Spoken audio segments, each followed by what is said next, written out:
Hey everybody, and thanks for tuning in to another great episode of Rockin' Token Talkin', hosted by none other than me, Kelly V, and my epic co-hosts who help me all along the way. We do solo interviews with me, and with group interviews with Steve Lipskudlow of Anvil, of course, and Jackie Chambers of Girl School in Cyteria and Lane Band Cable. We have so many great supporters all over the industry, in film, in comedy, and all things metal that keep it rockin' to help make a difference all through the industry and all around the world to the fans that need it most.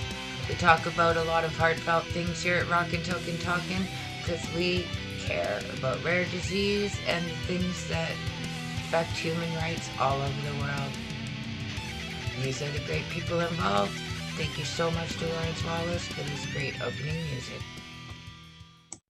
Hey everybody, thanks for tuning in, like I said, to another episode of Rockin' Token Talkin' with your host, Kelly B. This is a solo interview with me, and I'm gonna kick back and just sit around and chat with none other than the incredible and legendary James Murphy, the guitarist. Here is a credit to him.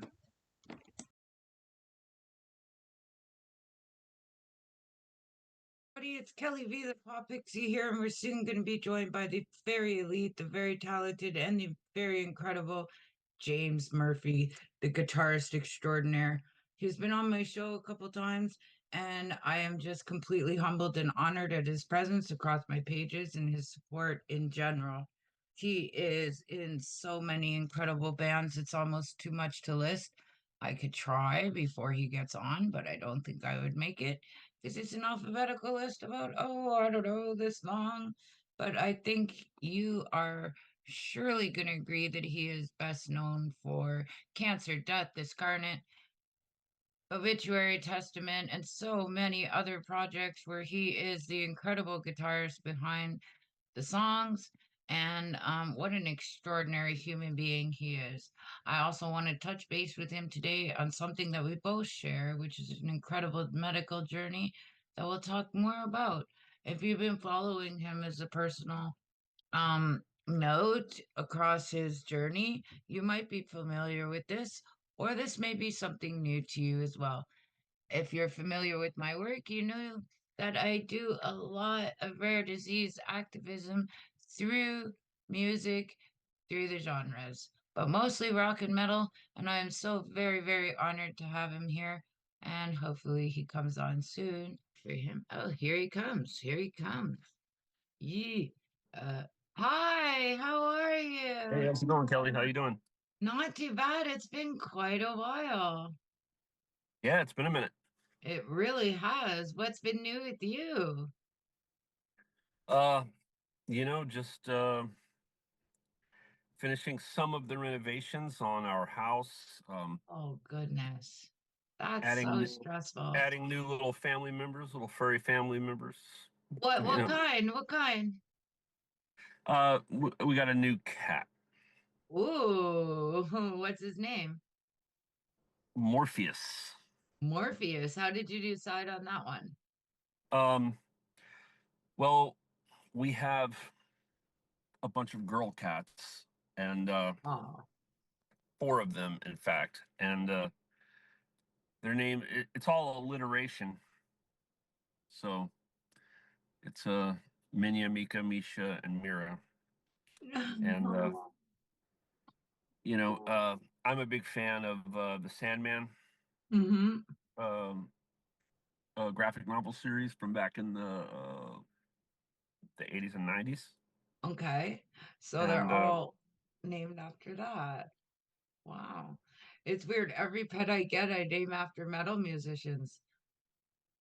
Go well, figure. all the names aren't named after characters from that. Just Morpheus. He's the named after the Wonderful. main character. Yeah. Because I'm not familiar. I'm sorry. I'm not as cool as you, man. I don't think I ever No could problem. be. But so new cat, new projects. Are you working on new music right now? Yeah, I am working on some new music. It's not something that I really want to talk about just now because I Okay. don't want to, I don't want to Ooh. get too much speculation going or whatever about timelines or Oh, no who timelines. will be involved and all that stuff. I So see. it's not really. That's why it's really weird moment for me to do an interview because I don't have a whole lot new that I can talk about really. You Do you know, know what I I really wanted to talk to you on was our shared um experience with having a brain tumor, if it was something you were willing to share with me. yeah, Um, yeah, I can talk about it a bit. really? Then we have lots to talk about, I'm sure. So, I remember the day that I got told, and it was probably the scariest day of my life, I'm sure. I don't know, what was your process? For me, I was about. Sorry, my glasses are crooked. It seems to be I bothering you. It's I think yeah, I sat on them and now they're all like cockeyed on my face, yes, and I now everyone's gonna notice it now that I've said that. Um, but for me, my mind was gone by the time mine was discovered. It was putting so much pressure on my brain, and probably the very first thing I should say is that I didn't technically have a brain tumor. what did you Uh, have? it was affecting my brain massively. It was putting a lot of pressure on my brain from below. I had a pituitary tumor. Oh my God, I have a pituitary adenoma as well. So I had one removed in 2006 that was very large. And now that my other conditions are so severe, they can no longer do any surgery on me. So it's just going to regrow. And so it's Well, very amazing. We have this similar thing. I mean, there's medication that keeps them from growing. Or can you not take the medication? No, I cannot. And of course, Canada and the US, as similar as we are very different with our medical systems. So it's not something that they have given me. Um, but You it should. takes so long to diagnose and get What treatment what here. what with regard to your pituitary adenoma? Um, was it growth hormone secreting or No, and I'm very prolactin? lucky. And Well, I so re it was prolactin secreting then. Yes, it was. Yes, it was. And it took me into Then my 30s to be honest with my doctor on the fact that I overproduced prolactin in my chest. I was very embarrassed about it. It was very small amounts, but as soon as I said that, they did a brain scan and voila, discovered. Now, I am in love with the circus community and the freak community, and in general, just studied it and was fascinated by giants all my life. And the idea that it was just the wrong hormone and I could have been super big, yeah. Because I feel, Yeah. yeah. Well, I mean, the good news in terms of the prolactin thing is that there is a medication that works fantastic. Um, there's one that they'll give you that if you're if they think you're poor, if your insurance isn't good, called the generic is called bromocriptine. Hmm. The brand name I believe is Parladel, Hmm. and but that one has a lot of effects. That one will knock you out of the box if you have to take too much of it. Yeah. Um, And but there's another one. The generic is called cabergoline, and the name brand is called Dostinex. And that one, you don't even take it every day. You just take it like 2 times a week, spread out over the week, and just one pill, and it just takes care of business. And there's virtually no side effect whatsoever, except that it shrinks pituitary adenomas, particularly prolactin secreting ones. So, yes, yes, yes. It is something that I unfortunately we have very different system here is not covered by my insurance, so I have to go through a, a long ordeal to get medication covered eventually. Um and well, I think you're going to want to get a hold of cabergoline. That's the generic of it. I know that it's cheaper in Canada than it is in the United States. It used to be prohibitively expensive when it was still just you could only get Dostinex, the name brand. The name brand. So But it yes, got past that. It got past that point. I mean, most medications have a point where 7-year limitation yeah, where they they allow the company, the developing company, to recoup all their development money and make a lot of profit. And then after, I forget how long the period is, but that period has passed on Dostinex a while ago now, and so they have a generic. It's called cabergoline, and it can be had fairly inexpensively, and and this is a it would. crazy thing in our system, anything that is considered rare, which I am rare on rare on rare on rare on rare on rare on rare. I can't even get my migraine medication covered, and it's hundreds of dollars a month. So, I have to either pick and choose sometimes between food and medicine, and it's a very challenging way to live, but it is why I do so much active, try and raise awareness to these problems. Some new drug that comes out in America for a rare disease in Canada, we might not get for 20 years. And Oh, there's a program, it's sort of like a trying to involve like a free trade of that. If we develop something here, is America gonna wait 20 years? I don't think so. You know what I mean? And it's not like we invented insulin. So, you know, it's yeah. it's um it's a frustrating way to live. But as far as having the adenoma, whether are you secreting the growth hormone then? Well, mine. Or were you? I, no, I think I was. Yeah, I think so. Anyway, And the most I'm hazy on the details now. All these years later, I just take the medication and I'm good. And you're good. And this is the thing, that now that they have discovered this, there will be no more giants. There will never be another Andre the Giant, or very few, because they will Yeah, be able yeah. to catch Except it for early. people who just don't have insurance, and so they don't go to the doctor and they just stay home, and there are still people like that. They just deal with whatever happens, and they don't think anything about how big they're getting probably until it's too late. There is a very famous case, and she was a woman out of China, and very, very poor. Oh my God, so poor. And her village, she lived in shame. She lived in a small hut on a bed on the floor, and barely ever left her dwelling because she was so gigantic, and it was such a thing. Then the Guinness Book of World Records comes because she's the tallest woman in the world, and she gains all this popularity and attention, and of course now is famous. But they flew her to America to get treatment, and she unfortunately passed away. It was far too late to get any treatment. What had been done to her body was unbelievable. um, and they flew her home and gave her her first pair of shoes, which were like this and red and beautiful. And she was just so grateful to have shoes. And the thought of it really, is heartwarming, but also just tears you apart, you know. Yeah, yeah. Um, but it So it I'm still sorry, I have. didn't mean to interrupt.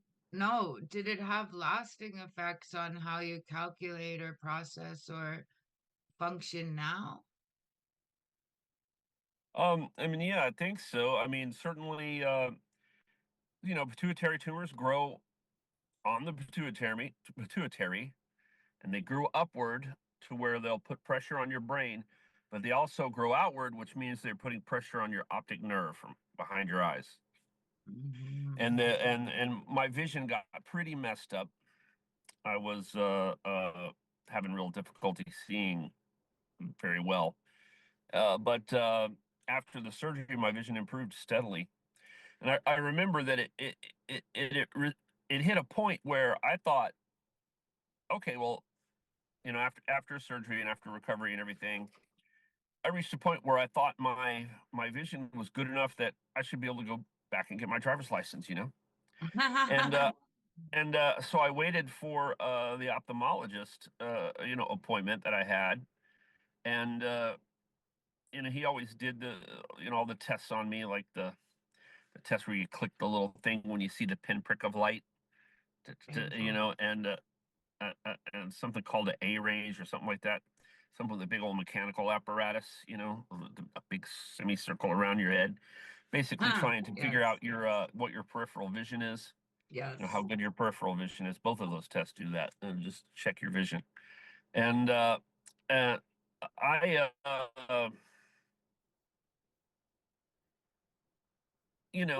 I just kept every time I would go to the ophthalmologist and have these tests done, there might be some marginal improvement in the way the test read, but it wasn't massive improvement. And it was certainly improvement from where I was before surgery, but Hmm. I still had problems after the surgery. And but to me, I felt like my vision was improving, and I tried to tell this to the doctor, and he said, no, no, it's just that your brain adapts to what your vision is, and that can lead you to sort of falsely believe that your vision is improving. And it's kind of like improving on one level in that your brain's parsing everything that it's getting in as efficiently as it can. So in a way, you're seeing better. But he said, so I said, well, I mean, Your brain how long is will it? cross So I just asked wiring. him, Yeah. yeah. So I just asked him, how long will it be before I can get my driver's license again? Renew my driver's license. And he looked at me and just did that and said, no, no, Mr. Murphy, you'll never be able to drive again. Well, as you can see, I'm sitting in my car. I was just gonna say, you're sitting in your Yeah, car. Is this a lawn yeah, ornament or is this your yeah, driving? yeah. No, I spoke up right then. I said, "Are you sure? What's the issue?" And he said, "It's your periphery. You won't be able to see things coming at you from the side, like you know, a child or another car or a motorcycle or whatever coming at you from the side." And I said, "I don't know. I see pretty good on the sides. I'm not sure what you." And he goes, "Well, I'll tell you what. Let me show you. Let's just do a little demonstration. And so he came up to me and he just said, just look right at my nose. Don't stray away from my nose. Keep your eyes trained right on my nose. And I'm going to hold out my hand and I'm going to hold up, random number of fingers. And you tell me how much how many fingers I'm holding up." And I was able to do it every single time. And Hmm. he just looked at me kind of dumbfounded. And he said, "Well, Mr. Murphy, you know, every once in a while we see this, I guess, somebody that just doesn't test well, but actually their vision has adapted enough that they're actually pretty good, and you seem to be one of those." And I said, "Are you telling me?" And he goes, "Yes, you can go get your driver's Oh, license." that is so happy. You must have been So so I went happy. in 5 minutes from "you're never going to drive again" to "yeah, fuck, go get your I driver's mean, license."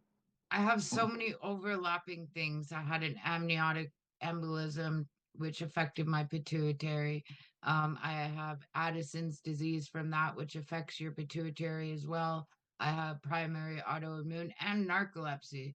So they will never give me a license. I'm not supposed to ride a bike or go swimming or have a bath or do all sorts of weird things.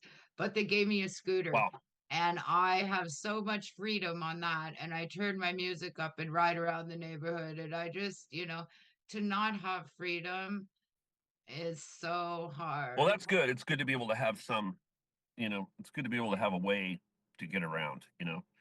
It's one thing you learn that you never really, because we're children. As we're children, we grow up, under our parents' wing and under their control, and as we turn into adults, we slowly get used to more and more freedom until we're fully grown adults out on our own and we got all the freedom we want. Um, and then you realize, well, we got responsibilities, kind of that trump your freedom Adulting. sometimes. But Ooh. You just you get it so gradually that you're not, you get your freedom so gradually as you grow up that you don't really appreciate it so much until it gets taken away. And Yes. you know, and Did you have a very good upbringing, like a healthy, happy home life? You talk about going out slowly into the world. You weren't pushed out at an early age, and like, because I was on my own very young, it's a different, you know. yeah, well, unfortunately, I was speaking in very general terms Okay. about, All right. All right. All I right.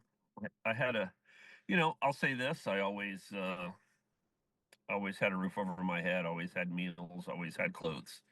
They weren't anything fancy. They were what, my dad could afford. He was an enlisted man in the U.S. Army, so he wasn't rolling in cash. But we had medical. If we needed to go to the doctor, we went to the doctor. We needed to go to the dentist, we went to the dentist. So so we were taken care of. But beyond that, I wouldn't say that I was that I had a super great. There were awesome things about my childhood. Mhm. Like I really enjoyed living in Germany. I lived Wow. 6 years there, and I, not all in one shot. It was 3 years at a time, two different times, and you know, I, I cherish those memories, and I'm glad, so glad that I did, especially the second time when I was a teenager in high school, and that was a great experience for me. But Oh, and and I have a real good relationship with my dad these days. But no, I didn't have a super okay. awesome upbringing. There were things that I don't necessarily want to go into. I No, mean, you don't have to. I was just he was a curious if, he was a different person then than he is now. I just say that I have a good relationship with my dad, and he's been raising my nephews, ah, um, second that are chances, grandchildren or yeah nephews or whatever really yeah. change. He's been raising his grandchildren, my nephews, and they're just now getting old enough. They're both kind of one of them's completely out on his own, and the other one is you know living on his property, but paying his own bills and everything. And so they're both kind of grown now, but they had a very different childhood than me. Did they Than follow me. you into music? Did they get No, influenced by no, you? no, not at What? all. There's Wow. too many years between us, too many, and we weren't directly blood related. They're the offspring of my stepsister, and they're good kids, and but they have their own thing. They have their own lives. They you know they listen to their own music, and Oh, neither of them plays music at all. wow. Wow. Wow. That's interesting. Sometimes I hear that from metal artists where their children just go in the opposite direction. It's the only form of rebellion because they have a pretty good life, but they're like, I'm gonna be my own person, not you, right? Or Yeah, they're yeah, and exactly like I mean, their it's not like they were my direct sibling. They weren't my siblings. They weren't my children. They were but nephews still wow, from still a wow, stepsister. You know, still wow. Um, um, I mean, well, I mean, we had completely different upbringings and lives. There's no reason why they would have turned out like me in any way. do you think it influenced like that time in Germany, your childhood? Do you think it influenced you to Oh, be exactly do the music that you made? it absolutely did. It did massively. It had a huge influence. And Massive. it I was mean, it I was there in 82, 83, 84, and into 85. And yeah, part of 82, all of 83, all of 84, and part of 85. And uh I was a teenager. I was like 15, 16, and 17 during those times. And oh you I used to, here I am at, going to school in Frankfurt, Germany, and is an open campus, and I flew below the radar of the faculty and my teachers. Well, I flew oh below the radar of the faculty because my teachers never reported me because I was acing their classes. I was, Yeah, it I did did help really you. well in high school. School was one of those things that just wasn't hard for me. Me neither. And part like by design to the extent that I got to choose what I took. I mean, I was smart in a number of ways. I wasn't like a rocket surgeon. I knew that I sucked at things like algebra and calculus and trigonometry and all that stuff. So I looked into the rules of what I could take if there were alternatives that I could take and still get my credits to get out. And it turns out that you could take business math. Well, in business math, the craziest thing you're dealing with is fractions, decimals. You're Wow. not, it's all just, like accounting level math, you know? Mhm. So, you're doing division, multiplication, addition, subtraction, and you're getting into fractions and decimals, and that's it. And if as long Wow. as you got that business, you didn't have to do the scientific math, I called it, and so that's what I did. And but I was really more of good at the English reading and writing side of things, literature, etc. I was really good at Mhm. those, and I took advanced placement classes and that stuff, but it was easy for me to, it was all just easy for me. And here's the thing: if you go to an if you go to a school like this, at least back then, back in the 80s in Germany, which was part of the Department of Defense school system there for American children, and children of American service members and government employees. Um, if your grades were awesome, you could Do no one paid anything. attention to you if you skipped school. So I skipped school all the time. Yeah, me too. Yeah, yeah, yeah. And but no one really noticed. No one, or the ones who did notice just didn't care because I was acing their classes, so I was able to get away with it. And so I would skip school, go downtown Frankfurt, and I'd buy all the music rags, which at the time, they ended up being big, popular, glossy magazines, I over the miss years. those. Metal Hammer, Rock Hard, you know, magazines like that. But at the time, back then, they were like on newsprint. You know, they had Wow. color pages and black and white pages blended, but they were like on newsprint. And I'd go buy those, and they were in German, but I had, by that time I had been, several years in Germany, and I learned enough German to get by quite well. And so I would read about all these crazy bands that I had never heard of, before those magazines, or in some Wow. cases with tape traders. But I'd skip school and go. I knew where about 7 or 8 different really cool German record stores were in the Frankfurt area, and I would just get around to those and buy albums, buy a bunch of killer vinyl. And one Wow. of the worst things, I think that one of the worst things that I think my dad ever did to me in my life was when we finally moved from Germany. I had amassed a really killer vinyl collection of just I everything, man. I I had could all the feel it. early, all the, pardon? I could already feel it. You're good. Oh, you're gonna say you lost them all? Well, I'll tell you if Okay. you want me to. All right. Um, uh, I Oh, just, I'm sorry. I had all the early Venom. I had all the early, Bathory, Hellhammer, Celtic Frost.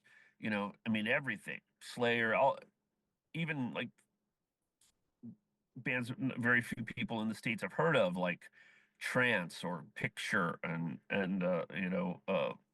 Sortilege and bands like that, which were like German bands and French bands and Dutch, bands that never really made a big impact in the States, but were in the heavy metal scene over there, back then.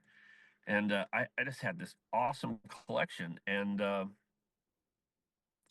as here's the thing: when you're over there, in the army, when the army brings your family over and gets you an apartment for 3 years to work, on an army base in Germany, they pay and handle all the shipping.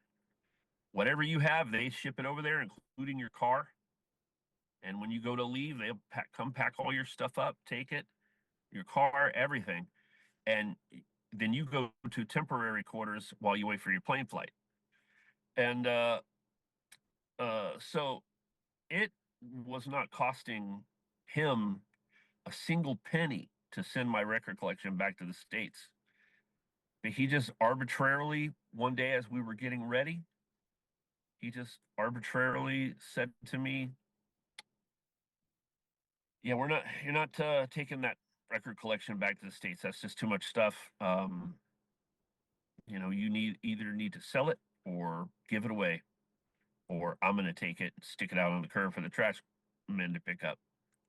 And I was just, what the, Oh my what? God. What? It was awful. It was awful. And I mentioned that to him recently, and he was like, "I don't remember that." Of course you It's, wouldn't, because it was a frivolous, spur of the moment decision that you enforced. Because once he made a decision like that, he enforced it with an iron hand. You could not talk him out of it. He had no reason for it. It wasn't so big that you know, that it right. was like we were going to move to somewhere where there wasn't room to store it. There was always room for my record collection in my room, and I always had a room. So it really didn't matter to him. It was irrelevant to him. It wasn't going to cost him a penny. He wasn't going to have to pack it. He wasn't going to have to carry it. Oh, He sorry. was, but he just arbitrarily decided that I had to sell it or I throw have it a away, give question it away. though. So Did I you sold it. sell I sold. it? Oh, Yeah, you I sold. sold them. I was Well, gonna it say, was did you like give it was them either away? sell them or get nothing back on my investment. Which, when you sell a collection like that, I mean, these days I'd probably be able to get quite a bit of money for that collection if I still had it. But in the shape that I kept things. But no, I had to sell it. And now, And and now they were all still pretty new. They were all still within a few years of release. So you got pennies on on the dollar, or as they I, would say in Germany at the time, Pfennigs on the day mark. yes, yes. And I recently lost hundreds and hundreds of albums myself, having to move from the States back to Canada and just not having them anymore. The smell of them being gone, just the physicality of being near them is gone. And it's like, ah. And then you go and you think, okay, so I'm gonna start. What is the first album I'm gonna buy? And then you go down and they're hundreds of dollars now. They're not like 5, $10 anymore. It's frustrating. The idea. I just don't think it's Yeah, ever gonna be replaced, and I just have to let it go. yeah, But you yeah. know, I get to do wonderful things like this. I mean, Mm. it's a great trade I, for I me. I don't know how wonderful it is talking to me today. Sitting in my car and Always screwing wonderful with my talking to you. crooked glasses, but You know what? The whole time we're running out of time because we're capped at 40 minutes, but the whole time they were perfectly straight. But I fiddle with things too, so I know it. You did fine. I really appreciate the time that you gave me.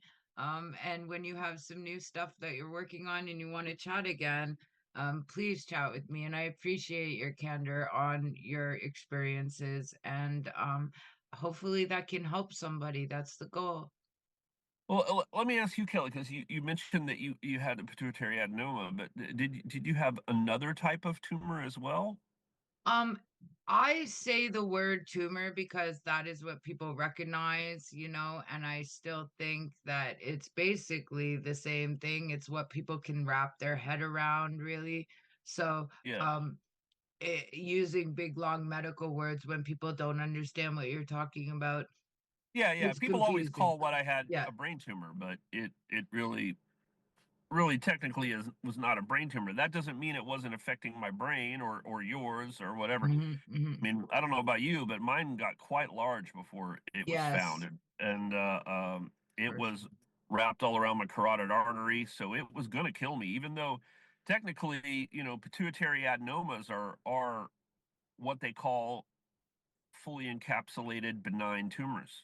benign tumors, yeah. But I have people benign sometimes people who've tumors never. everywhere. Oh, okay, yeah, yeah. But see, but people who don't really know, they hear the word benign and then they just go, "Oh, well, you're Oh, okay you're then. fine. Exactly. I get the wave. Benign. I get the wave, right? Means And it's you good want to for just you." cry. You just want to cry. It's not They're hurting in you. my It's love. just Yeah, no. and like you're like, no, a benign tumor will kill you Just as Do we? easily, yes, yes. Yeah, And I want to thank you for helping me make that clarification, because it is quite often misunderstood, and it is so frustrating when yeah, you don't have your disability on the if your tumors were on the outside of your body, you know what I mean? People would be able to understand your pain, but really they don't. And yeah, that is yeah. that is a And mine blessing. was wrapped all around the carotid artery. So I was at the time that mine was found. They said I was within about 3 months of either being dead or basically a vegetable. So, And I wanted to ask, how did it affect your playing? How long was it before? oh, I mean, I I had not played for a while at the time that it got found, simply because I had nothing left. I had lost everything because Mhm, the way the tumor hit me so slowly over time, and it just started squeezing off my brain, and my memory and my mhm. reasoning faculties were all screwed up. And so if that happens to you, and it doesn't get recognized as a medical problem for which there should be, a diagnosis and a course of treatment, then you will end up losing everything. And uh, It's that's what happened to me. I kind lost of everything. kind of what I'm battling now. So I went through all this in the States, came back to Canada, have no doctor. It took 10 years. I'm getting my first MRI since going to the Mayo Clinic in 2017. My first MRI on the 17th. So they're Wow. going off records that are so old. They're going off records. It's just this is what it's like here. You spend about 10 years trying to get scans and diagnosed, and then hopefully get treatment. They tell you you have something and say you have to wait 2, 4, 6 years for your first appointment with a specialist, because we are out of doctors here. It is insane. And I uh I can't wait to have this new scan done, to have them understand me, because when I go to the hospital, I have problems. They just are listening to me saying it and not really listening to me. So it's very, very frustrating. But I've gotten a lot of help recently in the last few months. I think everything's starting to come together. All my referrals are coming in, things are getting looked at, people are taking serious, like getting helpers and aides and all this stuff. But it shouldn't take a person 10 years, and Yeah. I think how many people pass away waiting or lose hope. I am a very strong-willed mother figure. So if I wasn't as strong-willed as I am, I would have given up or been lost to drugs or the streets a long time ago. And I think that that's where a lot of people are at, because of medical problems that just can't get Yeah. help. And Yeah. again, something else I do this work for, and I hope that it reaches a huge platform. And I know names like yours are going to help me do that one day. And I thank you for your patience and never giving up on me, brother. I can't lie, my legs are actually paralyzed right now because I'm so emotional. It's part of my condition. So I just want to say thank you, and hopefully goodbye for now, and have a good day. Right on, Maybe. Kelly. Thank you. And Thank you.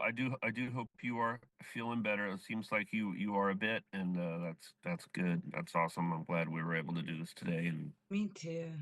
And all right. give your kitty some cuddles for me. All right. Yeah. Well, that's Have, on the daily. all right. Have a good day, brother. Keep well. All right, Kelly. You too. Bye bye. Bye. Hey everybody, thanks so much for tuning into another great episode of Rock and Token Talking with your host, me, Kelly V, the Potpixi.